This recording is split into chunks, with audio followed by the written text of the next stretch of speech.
तुम्हारा उदास मुख क्यों है? हम ये जानना चाहते हैं। तुम्हारे जैसे भक्त के लिए ये बात उचित नहीं। भक्त का चेहरा कभी उदास नहीं होता, भक्त तो सदैव प्रसन्न रहता है। आप तो हरि के सबसे प्रिय भक्त हैं, आपका चेहरा उदास क्यों है? आज आपकी ऐसी दशा दिखाई दे रही है जैसे धन नष्ट हो जाने पर लोभी मनुष्य की जो स्थिति होती है। लोभी का यदि धन नष्ट हो जाए तो उसकी स्थिति देखते बनती है। लोभी को सबसे अधिक प्रिय क्या होता है जानते हो? धन। कामी नार प्यार जिम, कामी व्यक्ति को स्त्री प्रिय होती है। लोभे प्रिय जिम दाम, लोभी व्यक्ति को धन प्रिय होता है। कितना भी बड़ा आदमी हो जाए, कितना भी ज्यादा धन हो, लेकिन एक पैसा खर्च नहीं कर सकता है। लोभे प्रिय जिम दाम, एक पैसा नहीं खर्च हो सकता है लोभी के हाथ से। ये प्रवृत्ति होती है लोगों की। हमारे धर्मशास्त्र तो ये कहते हैं कि लोभी व्यक्ति का नाम नहीं लेना चाहिए। जो व्यक्ति लोभी हो उसका नाम मत लो। बड़े पुत्र का नाम नहीं लेना चाहिए। बड़े पुत्र का नाम गांव में लोग एक निकनेम रख लेते हैं, कोई दूसरे नाम से पुकारते हैं। लोभी व्यक्ति का नाम नहीं लेना चाहिए। उदारता होना चाहिए व्यक्ति के लिए। जितने आप उदार रहेंगे उतना ही आपके पास उतना ही ज्यादा धन होगा, और जितने आप कृपण होते जाएंगे, जितने आप लोभी होंगे, उतना ही आपके पास धन कम होता जाएगा। लोभी व्यक्ति का धन बढ़ता नहीं। अच्छा, लोभ और अभिमान, ये दो बातें ऐसी हैं कि जो जीवन में कभी कम नहीं होती हैं, बढ़ती हैं। एक बार व्यक्ति के अंदर आ जाए, लोभ आ जाए, अभिमान आ जाए, बस फिर वो बढ़ना ये उसे कमता नहीं है। उदार मना हो। जितना आप जल को खर्च करेंगे उतना ही जल कुएं में बढ़ेगा। ये सिद्धांत आपको यदि समझ में आ गया तो आप दोनों हाथ से मुक्त हाथ से दान करेंगे। दान कभी बेकार नहीं जाता है। मैं देखता हूं दिलीप मिश्रा का कितनी उदार मना है, कितना हाथ खुला हुआ है। मुझे स्मरण है कि मेरी जितनी भी कथाएं होती हैं, टीवी पर जो कथाएं चलती है, नारायण सेवा संस्थान मेरी कथाओं को करवाता है, तो उसमें दान दिया जाता है। उस दान से क्या होता है? दिव्यांगों का ऑपरेशन होता है। किसी का हाथ कट जाता है तो, या कोई अपंग है, असहाय है, कटे हुए पैरों के पैर लगाए जाते हैं, और ऑपरेशन, पोलियो के ऑपरेशन भी होते हैं उस पैसे से। तो एक कथा में एक बार नहीं, मैं ये मानता हूं कथा में यदि 7 दिन कथा होती है तो दिलीप जी एक दिन नहीं 7 दिन दान देते हैं। 7 दिन उनके हाथ से दान दिया जाता है नारायण सेवा संस्थान के लिए। एक बार इसे महामना के लिए आप तालियां बजाएं। ये कहने की, ये इसलिए नहीं कह रहा हूं कि वो मेरे शिष्य हैं या उन्होंने मेरी कथा यहाँ करवाई, नहीं। आप कभी भी मेरी कथा टीवी पर सुनेंगे तो दिलीप मिश्रा का नाम ऐसा कोई दिन नहीं कि जिस दिन कथा में ना आता हो, उनका अनाउंसर उनका नाम न बोलता। प्रतिदिन दान देते हैं। और इनकी भक्ति ऐसी है कि मैं ये देखता हूं, जब किसी को देखते, एक जगह कहीं कथा में गई तो उन्होंने देखा कि एक लड़की है जिसका पैर, वो दिव्यांग थी। हमसे कहने लगी, गुरुजी जितना भी खर्च होगा मैं पूरा पैसे दूंगा, लेकिन इसका पैर सही होना चाहिए। ये भावना जिसके अंदर आ गई है, ठाकुर उसको इतना मानता है, उसके घर में कभी धन का अभाव कभी हो ही नहीं सकता। ये बिल्कुल सही बात है। तो लोभ व्यक्ति के जीवन में यदि आ गया तो वो फिर लोभ और अभिमान, ये दो चीजें ऐसी हैं, ये कभी घटता नहीं है, बढ़ता ही है। तो वो कहते हैं कि आप हमें ये बताओ कि आज आपकी इसी दशा दिखाई दे रही है। नारद जी से सनत कुमारों ने कहा कि जैसे एक लोभी मनुष्य की जो दशा होती है वो तुम्हारी दिखाई दे रही है, आप जैसे भक्ति लिए बात उचित नहीं। तो उन्होंने कहा कि ये मेरी दशा क्यों है, सुनो आप। अहम तो पृथ्वीया तो ज्ञात्वा सर्वोत्तमामिति पुष्करम चा प्रयागम चा काशीं गोदावरी मैं पृथ्वी को सर्वश्रेष्ठ समझ करके मैं पृथ्वी पर भ्रमण करने के लिए गया। नारद जी कहते हैं मैं श्री क्षेत्र, हरि क्षेत्र, रंग क्षेत्र इत्यादि क्षेत्रों का मैंने भ्रमण किया, परंतु मेरे मन को कहीं शांति नहीं मिली। इस समय अधर्म के साथ ही कलयुग ने इस पृथ्वी को दबा लिया है। न कहीं तप है, न सत्य है, न शौच है, न दया है, न दान ही विद्यमान है। सब लोग तुच्छ होकर के अपना अपना पेट भरने में लगे हुए और छलपूर्वक असत्य कहते हैं। कलयुग का जीव झूठ बहुत बोलता है। ये बात मैं नहीं कह रहा हूं, पूज्य बाबा जी रामायण में लिखते हैं,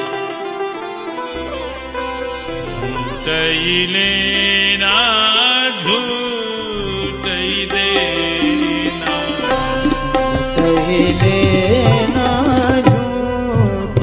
लेना झूठ ही देना,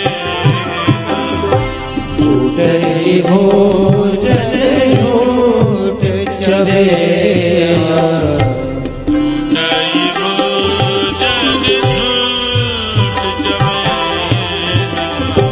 झूठ चबेना, उसी व्यक्ति को माना जाता है जो झूठ बोल करके अपनी बात को शुद्ध करता है, उसे ही झूठ होशियार माना। ये बात मैं नहीं कह रहा हूं, रामायण में लिखा है। पूज्य बाबा जी रामायण में लिखते हैं कि इस युग में सबसे ज्यादा सफल व्यक्ति कौन है, होशियार कौन है।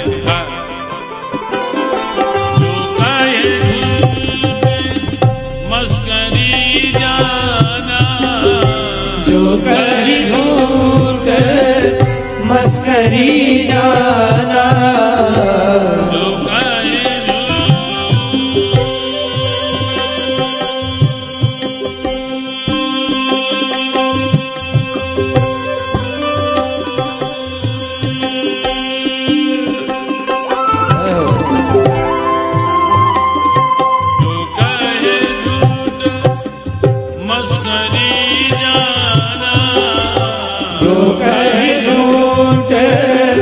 मस्करी जाना,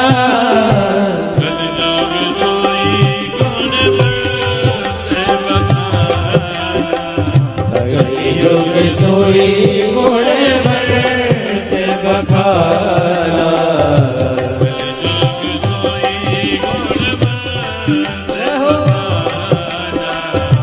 कलियुग सोई गुण बरते बखाना, गुण बरते बखाना, कलियुग सोई गुण बरते बखाना, कलियुग सोई गुण बरते बखाना।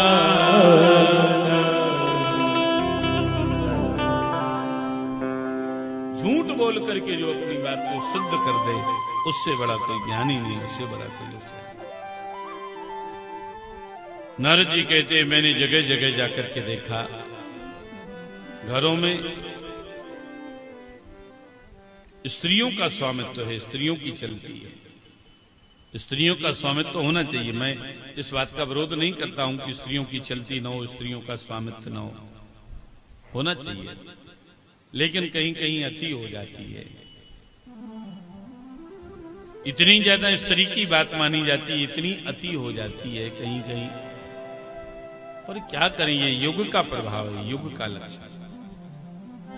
यदि कोई व्यक्ति, किसी व्यक्ति से आप ये कहें क्यों भाई ऐसा काम करना है, ऐसा ये हो जाएगा, अगर वो व्यक्ति ये कहे कि हमें थोड़ा सा समय दो, हम कल बताएंगे। यदि वो व्यक्ति ये कहता है कि हमको समय दीजिए, हम कल बताएंगे, इसका उत्तर हम कल देंगे, तो कल बताएंगे नहीं, वो अपनी पत्नी से पूछ के बताएगा। यदि हम कल बताएंगे तो वो किसी से नहीं, सोच के नहीं, पत्नी से पूछ के बताएगा। तरुणी प्रभुता के है, भागवत का श्लोक है। भागवत कहती है स्त्रियों का स्वामित्व है घरों में, और श्याल को बुद्धिदायक का, श्याल मौन होता है साला। सालों की बड़ी महिमा है इस युग में, सालों की सबसे ज्यादा महिमा इस युग में। भागवत का श्लोक है, सलाह कितने भी लोगों की ले ली जाए, लेकिन अंत में मानी साले की ही जाएगी। ये विशेषता है। तपस्वियों के आश्रम, तीर्थ, पवित्र मंदिरों पर यवनों का अधिकार है। प्रदीप और अनेकों देव मंदिर दुष्टों के द्वारा नष्ट भ्रष्ट किए जा चुके हैं। न कोई योगी है, न सिद्ध है, न ज्ञानी है, न सदाचारी है। इस कलयुग रूपी दावानल में समस्त शासन जल करके भस्म हो गए हैं। आज स्थिति ये उत्पन्न हो गई है, इस समय पाकशालाओं में नरमा से पकाए जाते।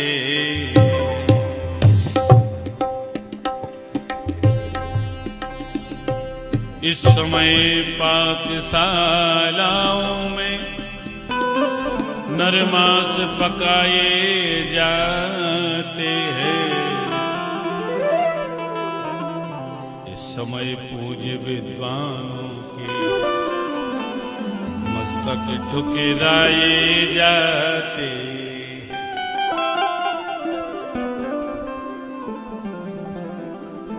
लोग सर्वभक्षी हो गए, मांस मंद्रा का सेवन करते हैं। मांस के टुकड़े को काट करके आप किसी पशु के सामने डाल देंगे तो पशु भी अपना मुंह लगा करके उसे अलग कर देता है, खाता नहीं। लेकिन आज के कुछ लोग कितने चाव से उसे खाते हैं, मांस मंद्रा का सेवन करते हैं। वो कहते हैं कि मैंने जगह जगह जाकर के देखा, कोई भी व्यक्ति मुझे सुखी दिखाई नहीं दिया।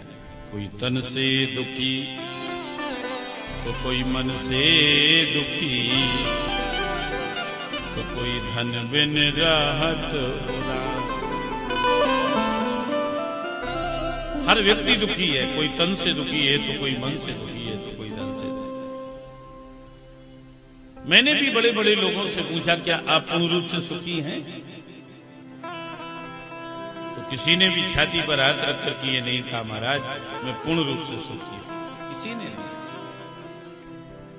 किसी न किसी बात से उससे दुख जरूर है। हर व्यक्ति के जीवन में दुख है। कोई तन से दुखी है तो कोई मन से दुखी है तो कोई धन से।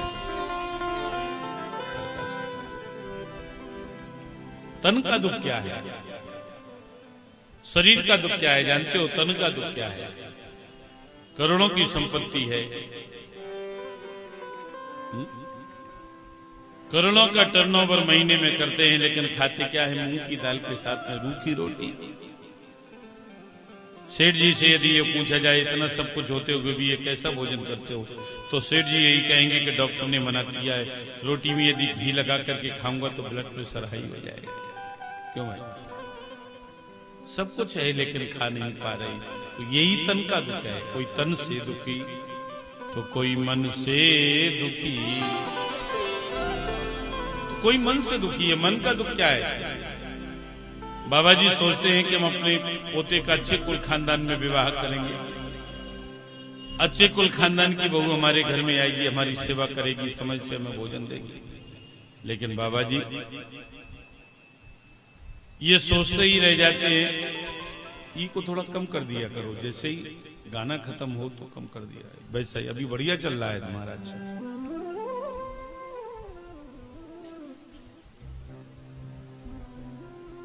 तो कोई मन से दुखी, कोई मन से दुखी है। मन का दुख क्या है? बाबा जी सोचते हैं कि हम अपने पोते का अच्छे कुल खानदान में विवाह करेंगे, अच्छे कुल खानदान की बहू हमारे घर में आएगी, हमारी सेवा करेगी। हल्का सा ही को बढ़ाओ, जैसा एक बार सेट हो गया वैसा ही करो, है ना। हमारी सेवा करेगी, हमें भोजन देगी समय से।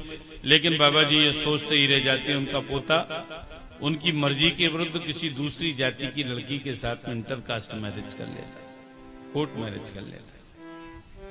ये मन का दुख है। बाबा जी ने जो सोचा वो पूरा नहीं हो पाया, ये मन का दुख है। कोई धन बिन राहत उदास, कोई धन के बिना दुखी है। लोग कितनी मेहनत करते हैं, कितनी मेहनत करके मजदूरी करके पैसा कमाते, बड़ी बड़ी मल्टी स्टोर बिल्डिंगें बनाते हैं, डिस्टेम्पर करते हैं, सड़कों पर गिट्टी डालते हैं, लेकिन मिलता क्या है? 300-400 रुपए मिलते उसी को ले जाकर के बाजार में राशन पानी खरीदते और अपने परिवार की उधर पूर्ति करते हैं। कोई धन के बिना दुखी है। थोड़े थोड़े सब दुखी, हर व्यक्ति दुखी है। सुखी है तो कौन? सुखी नाम के दास। जो भगवान की भक्ति करता है बस वही जीव सुखी है। जिसके मन में शांति है वो जीव सुखी है। वो कहते हैं नारद जी कि मैं कलयुग के दोषों को देखते हुए, पर्यटन करते हुए उस पवित्र यमुना तट पर पहुंचा जहां भगवान कृष्ण ने क्रीड़ा की है। वहां जाके मैंने देखा कि यमुना के किनारे एक जवान स्त्री बैठी हुई है। उसके सामने दो बुड्ढे अचेत अवस्था में पड़े। उस जवान स्त्री के ऊपर 100 स्त्रियां पंखा हिला हिला के हवा कर रही हैं। मैंने सोचा ये कौन है, पूछा। परिचय जानने की लालसा से जब मैं उस युवती के करीब से जब निकलने लगा तो वो जवान युवती मुझसे कहती है, भो वो साधो क्षणम तुष्टो मत चिंता मपिनाशयो। ए साधु क्षण भर ठहरो, मत चिंता मपिनाशयो। आप मेरी पीड़ा को दूर कर सकते हैं। संसार में आपका दर्शन दुर्लभ है। मैंने पूछा, देवी तुम हो कौन? तुम्हारे ऊपर जो पंखा हिला हिला के हवा कर रही हैं ये स्त्रियां कौन है? बताओ। ये तुम्हारे सामने बुढ़े अचेत अवस्था में पड़े, ये कौन है? तो वो जवान युवती हमसे कहती है, अम भक्तृति ख्याता यमौ चाहता नहीं हो मतऊ। मेरा नाम भक्ति है, यमौ चाहता नहीं हो मतऊ। ये मेरे पुत्र है। नाम क्या है? ज्ञान वैराग्य नामान। एक का नाम है ज्ञान, एक का है वैराग्य।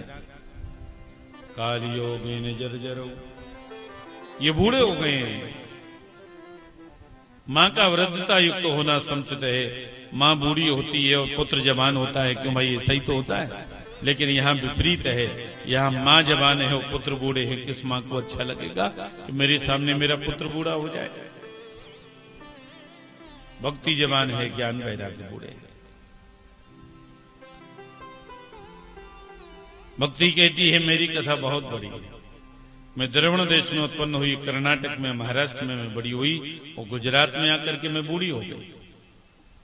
कलिकाल के संबंधों से होने वाले पाखंडों ने मेरे अंगों को खंडित कर दिया और मैं बहुत समय से पुत्रों के समेत दुर्बल हो रही हूँ। पर जैसे ही मैं वृंदावन में आई तो वृंदावनम पुनः प्राप्य नवीन है उस रूपणी। उस वृंदावन में आकर के मैं जवान हो गई। धन्य वो वृंदावन जहां साक्षात भक्ति महाराज नृत्य करते। धन्यम वृंदावनम तेन भक्ति नित्यति। भक्ति जवान हुई है वृंदावन नाम। धन्य है वो वृंदावन।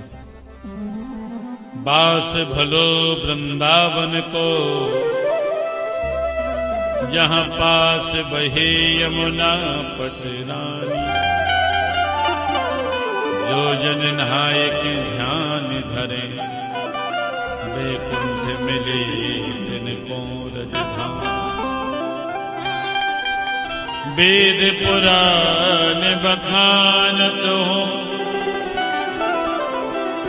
संत मुनि सन के ये मन मानी। यमुना यमदूतन तारती हैं, भव तारती हैं श्री राधिका। इसीलिए तो मीरा जी ने भी कह दिया क्या,